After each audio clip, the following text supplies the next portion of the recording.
Lisa, our youngest, and in our minds, she was the healthiest of our 4 children. In fact, I can remember coming back from on a long weekend, and Lisa at 10 months could point up like this and say airplane. My wife said, I want you to watch Lisa and watch her sort of involuntary movements of her arms.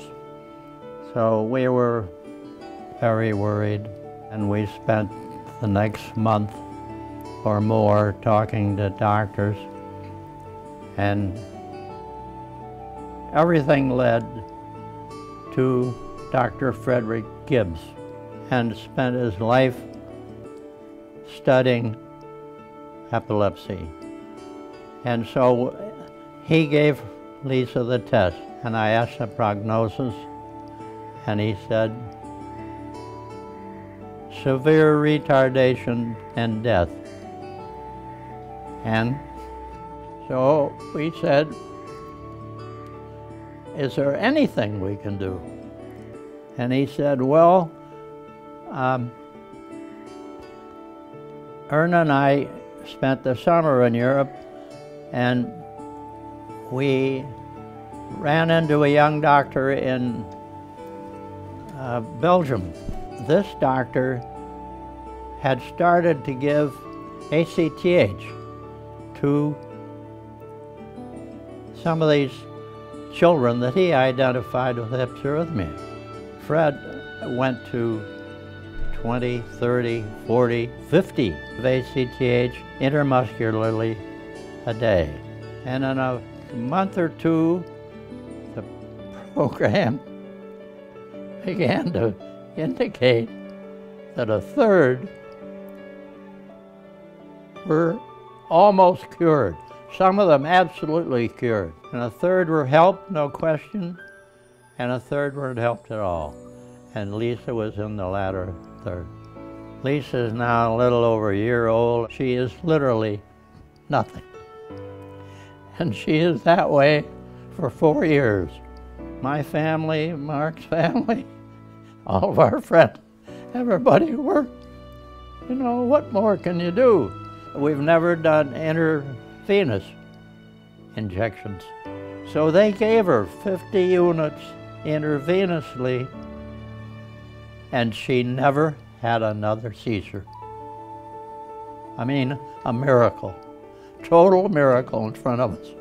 From that moment on, she grew right away. I mean, she came back so fast in the next year. You can imagine the change from those first 4 years. And then a year or two later, I met Clint Frank, and Clint became my best friend. Clint had a handicapped daughter, as bad as Lisa. And I said, Clint, you've got to join me, and we got to do something with this foundation.